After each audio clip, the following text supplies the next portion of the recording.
ಮೇ 31 ಭಾನುವಾರ ಅತ್ಯಂತ ಶ್ರೇಷ್ಠ ಹಾಗೂ ಶಕ್ತಿಶಾಲಿಯಾದ ಅಧಿಕ ಜ್ಯೇಷ್ಠ ಮಾಸದ ಹುಣ್ಣಿಮೆಯನ್ನು ಆಚರಿಸಲಾಗುತ್ತದೆ.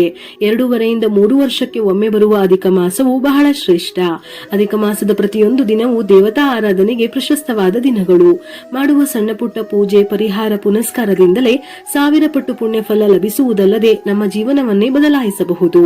ಇನ್ನು ಬಹಳ ವಿಶೇಷವಾದ ಹಾಗೂ ಶಕ್ತಿಶಾಲಿ ದಿನಗಳಲ್ಲಿ ಹುಣ್ಣಿಮೆಯು ಒಂದು. ಈ ದಿನ ನೀವು ಮಾಡುವ ಪೂಜೆಗೆ ಕೋಟಿ ಜನ್ಮಗಳ ಫಲ ಲಭಿಸುವುದಲ್ಲದೆ ಸಾಕ್ಷಾತ್ ವಿಷ್ಣು ಸಮೇತ ಲಕ್ಷ್ಮಿಯ ಅನುಗ್ರಹ ಪ್ರಾಪ್ತಿಯಾಗುತ್ತದೆ. ಹಾಗಾಗಿ ಈ ದಿನ ಯಾವ ಒಂದು ಕೆಲಸ ಮಾಡಿದರೆ ಸಂಪತ್ತು ವೃದ್ಧಿಯಾಗುತ್ತದೆ ಎಂದು ಈ ವಿಡಿಯೋದಲ್ಲಿ ನೋಡೋಣ.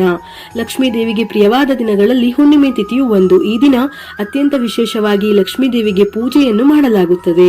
ಸಾಮಾನ್ಯ ದಿನಗಳಲ್ಲಿ ಮಾಡುವ ಪೂಜೆ ಪುನಸ್ಕಾರಕ್ಕಿಂತ ಅಧಿಕ ಮಾಸದ ಹುಣ್ಣಿಮೆ ಅಮಾವಾಸ್ಯೆಯಲ್ಲಿ ಮಾಡುವ ಲಕ್ಷ್ಮೀ ಪೂಜೆಗೆ ಅತ್ಯಂತ ಶಕ್ತಿ ಇರುತ್ತದೆ. ಹಾಗಾಗಿ ಈ ದಿನ ಮಾಡಿದ ಪೂಜೆಗಳು ಆ ದೇವಿಗೆ ಚೆನ್ನಾಗಿ ತಲುಪುತ್ತವೆ.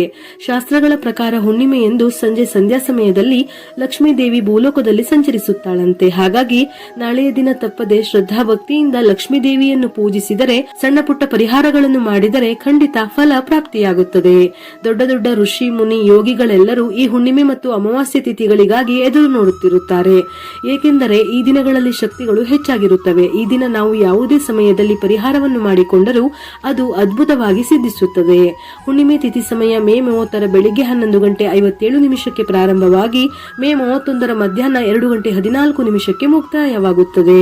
ಇನ್ನು ಹುಣ್ಣಿಮೆಯ ದಿನ ಉಪವಾಸ ಮಾಡುವುದು ಶ್ರೇಷ್ಠ. ಅದರಲ್ಲೂ ಅಧಿಕ ಜ್ಯೇಷ್ಠ ಮಾಸದ ಹುಣ್ಣಿಮೆಯ ದಿನ ಉಪವಾಸ ಮಾಡಿದರೆ ದುಪ್ಪಟ್ಟು ಫಲಗಳು ಲಭಿಸುತ್ತದೆ. ಉಪವಾಸ ಮಾಡುವವರು ಮೇ 30 ಅಂದರೆ ನಾಳೆ ಶನಿವಾರದ ದಿನವೇ ಉಪವಾಸ ಪ್ರಾರಂಭ ಮಾಡಬೇಕು.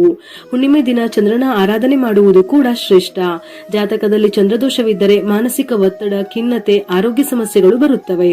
ಹುಣ್ಣಿಮೆ ದಿನ ಚಂದ್ರನ ಪೂಜೆ ಮಾಡುವುದರಿಂದ ಮನಸ್ಸಿಗೆ ಶಾಂತಿ ಸಿಗುತ್ತದೆ, ಮನೆಯಲ್ಲಿ ಸುಖ ನೆಮ್ಮದಿ ನೆಲೆಸುತ್ತದೆ. ಹಾಗಾಗಿ ನೀವು ಚಂದ್ರನ ಆರಾಧನೆಯನ್ನು ಕೂಡ ಮೇ 30 ಅಂದರೆ ನಾಳೆ ಶನಿವಾರ ಸಂಜೆಯೇ ಮಾಡಬೇಕು. ಯಾಕೆಂದರೆ ಹುಣ್ಣಿಮೆ ತಿಥಿ ಭಾನುವಾರ ಮಧ್ಯಾಹ್ನ 2:14 ಮುಕ್ತಾಯ ಆಗುತ್ತದೆ. ಹುಣ್ಣಿಮೆ ಪೂಜೆ ಅಥವಾ ಸಂಜೆ ಲಕ್ಷ್ಮೀ ಪೂಜೆ ಮಾಡುವವರು, ಹೊಸ್ತಿಲು ಪೂಜೆ ಮಾಡುವವರು ಕೂಡ ನಾಳೆ ಸಂಜೆಯೇ ಮಾಡಬೇಕು. ಹುಣ್ಣಿಮೆಗೆ ಸಂಬಂಧಪಟ್ಟಂತಹ ಪೂಜೆ ಪುನಸ್ಕಾರವನ್ನು ನಾಳೆ ಬೆಳಿಗ್ಗೆ 12 ಗಂಟೆಯಿಂದ ಭಾನುವಾರ ಮಧ್ಯಾಹ್ನ ಹುಣ್ಣಿಮೆ ತಿಥಿ ಮುಗಿಯುವುದರ ಒಳಗೆ ಮಾಡಬೇಕು. ಈ ವರ್ಷ ಅಧಿಕ ಜ್ಯೇಷ್ಠ ಮಾಸ ಬಂದಿರುವುದರಿಂದ ಜ್ಯೇಷ್ಠ ಹುಣ್ಣಿಮೆಯು ಬಹಳ ಶಕ್ತಿಶಾಲಿಯಾಗಿದೆ. ಹಾಗಾಗಿ ಲಕ್ಷ್ಮೀ ದೇವಿಯ ಆಶೀರ್ವಾದವನ್ನು ಸುಲಭವಾಗಿ ಪಡೆಯಬೇಕೆಂದರೆ ಕೆಲವು ವಿಶೇಷ ವಿಧಿವಿಧಾನಗಳನ್ನು ಪಾಲಿಸಿದರೆ ಈ ವರ್ಷವಿಡೀ ಐಶ್ವರ್ಯಕ್ಕೆ ಕೊರತೆಯಾಗುವುದಿಲ್ಲ. ಲಕ್ಷ್ಮೀ ದೇವಿಯ ಸಂಪೂರ್ಣ ಅನುಗ್ರಹ ಲಭಿಸುತ್ತದೆ.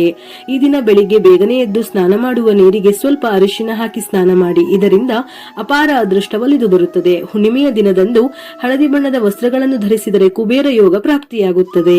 ಈ ದಿನ ತುಳಸಿ ಗಿಡವನ್ನು ಪೂಜಿಸಿದರೆ ಅಖಂಡ ರಾಜಯೋಗ ಪ್ರಾಪ್ತಿಯಾಗುತ್ತದೆ. ತುಳಸಿಯನ್ನು ಪೂಜಿಸಿದವರಿಗೆ ಲಕ್ಷ್ಮೀ ದೇವಿ ಭೋಗ ಭಾಗ್ಯಗಳನ್ನು ಪ್ರಸಾದಿಸುತ್ತಾಳೆ. ಹಾಗಾಗಿ ಈ ಹುಣ್ಣಿಮೆಯ ದಿನದಂದು ಕಡ್ಡಾಯವಾಗಿ ತುಳಸಿ ಕಟ್ಟೆಯ ಬಳಿ ಒಂದು ಸಣ್ಣ ದೀಪ ಹಚ್ಚಿ ತುಳಸಿಗೆ ಪ್ರದಕ್ಷಿಣೆಯನ್ನು ಹಾಕಿ. ಇದರಿಂದ ಸಂಪೂರ್ಣ ಲಕ್ಷ್ಮೀ ಕಟಾಕ್ಷ ಸಿದ್ಧಿಸುತ್ತದೆ. ಹಾಗೆಯೇ ಈ ಹುಣ್ಣಿಮೆಯ ದಿನದಂದು 2 ಅಶ್ವತ್ಥ ಎಲೆಗಳನ್ನು ನಿಮ್ಮ ಮನೆಗೆ ತಂದು ನಿಮ್ಮ ಮನೆಯ ಮುಖ್ಯ ದ್ವಾರದ ಬಾಗಿಲಿಗೆ ಕಟ್ಟಿ. ಇದರಿಂದ ಲಕ್ಷ್ಮೀ ದೇವಿ ಸಂತೃಪ್ತಳಾಗಿ ಮನೆಗೆ ಬಂದು ನೆಲೆಸುತ್ತಾಳೆ. ಅತ್ಯಂತ ಶಕ್ತಿಶಾಲಿಯಾದ ಈ ಅಧಿಕ ಜ್ಯೇಷ್ಠ ಹುಣ್ಣಿಮೆಯಂದು ಲಕ್ಷ್ಮೀ ದೇವಿಯನ್ನು ಪೂಜಿಸಿದರೆ ಅಖಂಡ ಕುಬೇರ ರಾಜಯೋಗ ಪ್ರಾಪ್ತಿಯಾಗುತ್ತದೆ. ಆದ್ದರಿಂದ ಈ ದಿನ ಮಹಿಳೆಯರು ಮುಂಜಾನೆ ಸ್ನಾನ ಮಾಡಿದ ನಂತರ ಮನೆಯ ಹೊಸ್ತಿಲಿಗೆ ಅರಿಶಿನವನ್ನು ಹಚ್ಚಿ ಮನೆಯ ಮುಂದೆ ರಂಗೋಲಿ ಹಾಕಿ ಮನೆಯಲ್ಲಿ ಲಕ್ಷ್ಮೀ ದೇವಿಯ ಪೂಜೆಯನ್ನು ಮಾಡಬೇಕು. ಈ ದಿನದ ಪೂಜೆಯ ಫಲವಾಗಿ ಇಷ್ಟಾರ್ಥ ಸಿದ್ಧಿಯಾಗುವುದರ ಜೊತೆಗೆ ವಿಶೇಷವಾಗಿ ಪತಿಯ ಆದಾಯವು ಹೆಚ್ಚಾಗುತ್ತದೆ. ವಿಶೇಷವಾಗಿ ಈ ದಿನ ಮನೆಯಲ್ಲಿ ಹಾಲು ಉಕ್ಕಿಸುವುದು ಬಹಳ ಶ್ರೇಷ್ಠವಂತೆ. ಯಾವ ಮನೆಯಲ್ಲಿ ಹಾಲು ಉಕ್ಕಿಸುತ್ತಾರೋ ಅಂತಹ ಮನೆಗಳಿಗೆ ಲಕ್ಷ್ಮೀ ದೇವಿ ತನ್ನ ಪಾದವನ್ನು ಇಡುತ್ತಾಳೆ. ಜೀವನವಿಡೀ ಹಣದ ಸಮಸ್ಯೆಗಳು ಬರದಂತೆ ಲಕ್ಷ್ಮೀ ದೇವಿ ಆ ಮನೆಯನ್ನು ರಕ್ಷಿಸುತ್ತಾಳೆ. ನಂತರ ಈ ಹಾಲಿನಿಂದ ಪರಮಾನ್ನವನ್ನು ತಯಾರಿಸಿ ಲಕ್ಷ್ಮೀ ದೇವಿಗೆ ನೈವೇದ್ಯವಾಗಿ ಅರ್ಪಿಸಿ. ಇಲ್ಲವೆಂದರೆ 2 ಬಾಳೆಹಣ್ಣುಗಳನ್ನು ಸಹ ನೈವೇದ್ಯವಾಗಿ ಅರ್ಪಿಸಬಹುದು. ನಂತರ ಪೂಜೆಯ ಸಮಯದಲ್ಲಿ ಲಕ್ಷ್ಮೀ ದೇವಿಗೆ ನಮಸ್ಕರಿಸಿ 1 ತೆಂಗಿನಕಾಯಿಯನ್ನು ಒಡೆಯಬೇಕು. ಇದರಿಂದ ಲಕ್ಷ್ಮಿಯ ಅನುಗ್ರಹ ದೊರೆಯುತ್ತದೆ. ಇನ್ನು ಅನೇಕರಿಗೆ ಸ್ವಂತ ಮನೆಯ ಕನಸು ಇರುತ್ತದೆ. ಹಾಗೆಯೇ ಭೂಮಿಗಳನ್ನು ಖರೀದಿಸುವ ಆಸೆ ಇರುತ್ತದೆ. ಅಂತವರು ಈ ಹುಣ್ಣಿಮೆಯ ದಿನದಂದು ಗೋವಿಗೆ ಹಸಿರು ಹುಲ್ಲನ್ನು ತಿನ್ನಿಸಿ, ನಿಮ್ಮ ಕೈಯಾರೆ ಗೋವಿಗೆ ಗೋಗ್ರಾಸ ಅಥವಾ ಏನಾದರೂ ತಿಂಡಿ ತಿನಿಸುಗಳನ್ನು ತಿನ್ನಿಸಿ ನಮಸ್ಕರಿಸಿ. ಕನಕದಾರ ಸ್ತೋತ್ರವನ್ನು ಓದಿದರೆ ಸ್ವಂತ ಮನೆ ಕಟ್ಟಿಸುವ ಕನಸು ಕೂಡ ಈಡೇರುತ್ತದೆ.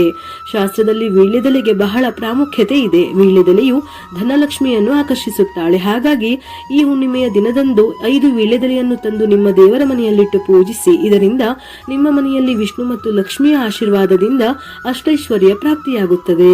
ನಾಳೆ ಸಂಜೆ ತುಪ್ಪದ ದೀಪಕ್ಕೆ 2 ಲವಂಗ ಸೇರಿಸಿ ದೀಪ ಬೆಳಗಿದ ಹಾಕಿದರೆ ಅದೃಷ್ಟ ಲಭಿಸುತ್ತದೆ. ಹುಣ್ಣಿಮೆಯ ಈ ಶ್ರೇಷ್ಠವಾದ ದಿನ ಮನೆಯ ಹೊಸ್ತಿಲು ಮತ್ತು ಬಾಗಿಲಿಗೆ ಅರಿಶಿನದ ಲೇಪನದಿಂದ ಸ್ವಸ್ತಿಕ್ ಚಿಹ್ನೆಯನ್ನು ಬರೆಯಿರಿ. ಸ್ವಸ್ತಿಕ್ ಚಿಹ್ನೆಯಲ್ಲಿ ಮುಕ್ಕೋಟಿ ದೇವತೆಗಳು ನೆಲೆಸಿರುತ್ತಾರೆ.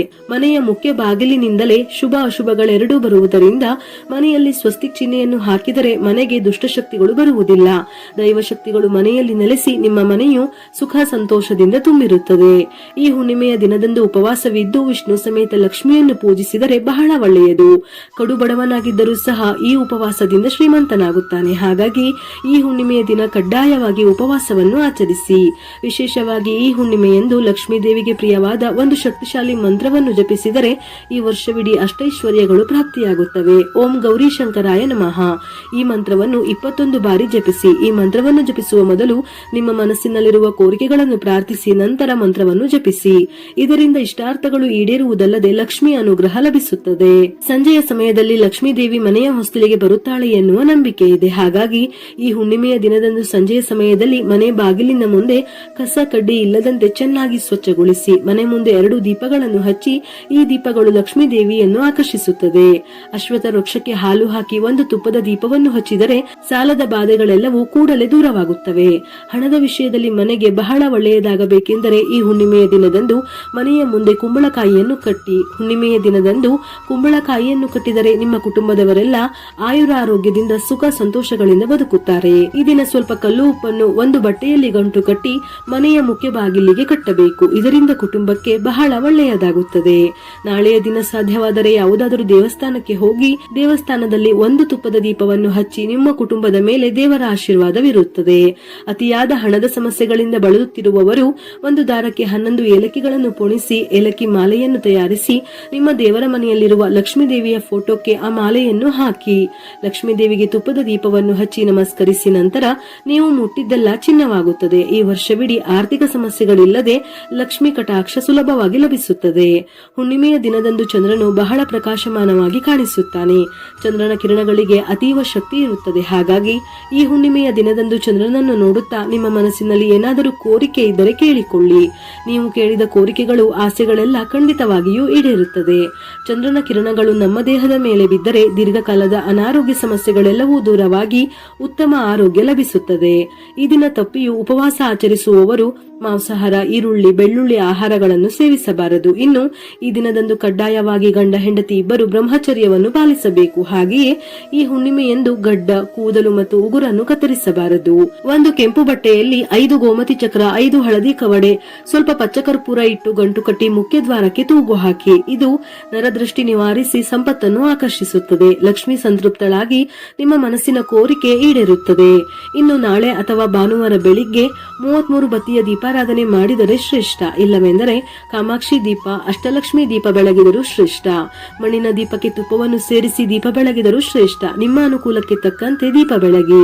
ಇನ್ನು ನಾಳೆಯ ದಿನ ಲಲಿತಾ ಸಹಸ್ರನಾಮ, ವಿಷ್ಣು ಸಹಸ್ರನಾಮ ಹಾಗೂ ಲಕ್ಷ್ಮೀನಾರಾಯಣ ಹೃದಯ ಪಾರಾಯಣ ಮಾಡಿದರೆ ಬಹಳ ಶ್ರೇಷ್ಠ. ಒಂದು ವೇಳೆ ಓದಲು ಸಾಧ್ಯವಿಲ್ಲವೆಂದರೆ ಕೇಳಿದರೂ ಅದ್ಭುತ ಫಲ ಲಭಿಸುತ್ತದೆ. ಅಧಿಕ ಮಾಸದಲ್ಲಿ ಯಾವ ಕೆಲಸ ಮಾಡಿದರೆ ಶ್ರೇಷ್ಠ ಹಾಗೂ ಈ ಮಾಸದಲ್ಲಿ ಲಕ್ಷ್ಮೀನಾರಾಯಣರ ಅನುಗ್ರಹಕ್ಕಾಗಿ ಲಕ್ಷ್ಮೀನಾರಾಯಣ ಹೃದಯ ಪಾರಾಯಣ ಯಾವ ರೀತಿ ಪದ್ಧತಿ ಪ್ರಕಾರ ಮಾಡಬೇಕೆಂದು ಅಧಿಕ ಮಾಸದ ಬಗ್ಗೆ ಒಂದು ವಿಡಿಯೋದಲ್ಲಿ ತಿಳಿಸಿದ್ದೇನೆ. ಒಮ್ಮೆ ಆ ವಿಡಿಯೋ ನೋಡಿ ನಾಳೆ ಹುಣ್ಣಿಮೆಯ ದಿನ ತಪ್ಪದೆ ಪಾರಾಯಣ ಮಾಡಿ.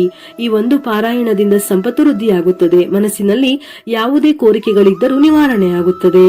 ಹುಣ್ಣಿಮೆಯ ದಿನದಂದು ವಿಷ್ಣು ಹಾಗೂ ಲಕ್ಷ್ಮೀ ದೇವಿಗೆ ಸಂಬಂಧಪಟ್ಟ ಮಂತ್ರ ಶ್ಲೋಕಗಳನ್ನು ಪಠಿಸಿದರೆ ಬಹಳ ಶ್ರೇಷ್ಠ. ಈ ದಿನ ಗಾಯತ್ರಿ ಮಂತ್ರವನ್ನು ಜಪಿಸಿದರೆ ಸರ್ವ ಪಾಪಗಳು ನಿವಾರಣೆಯಾಗುತ್ತದೆ. ಈ ದಿನದಂದು ಕಪ್ಪು ಬಣ್ಣದ ಬಟ್ಟೆಗಳನ್ನು ಧರಿಸಬೇಡಿ. ಹಾಗೆಯೇ ಈ ಹುಣ್ಣಿಮೆಯಂದು ಕಡ್ಡಾಯವಾಗಿ ಬಡವರಿಗೆ ನಿಮ್ಮ ಕೈಲಾದಷ್ಟು ದಾನ ಮಾಡಿದರೆ ನಿಮ್ಮಲ್ಲಿರುವ ದೋಷಗಳು ನಿವಾರಣೆಯಾಗಿ ವಿಷ್ಣು ಸಮೇತ ತಾಯಿ ಲಕ್ಷ್ಮಿಯ ಸಂಪೂರ್ಣ ಅನುಗ್ರಹ ಲಭಿಸುತ್ತದೆ. ವಿಡಿಯೋ ಇಷ್ಟ ಆಗಿದ್ದಲ್ಲಿ ಮರೆಯದೆ ಲೈಕ್ ಕೊಟ್ಟು ನಿಮ್ಮವರಿಗೆ ಶೇರ್ ಮಾಡಿ. ಇದೇ ರೀತಿಯ ಮನಮುಟ್ಟುವ ಉಪಯುಕ್ತ ಮಾಹಿತಿಗಳಿಗಾಗಿ ಮತ್ತೆ ಭೇಟಿಯಾಗೋಣ.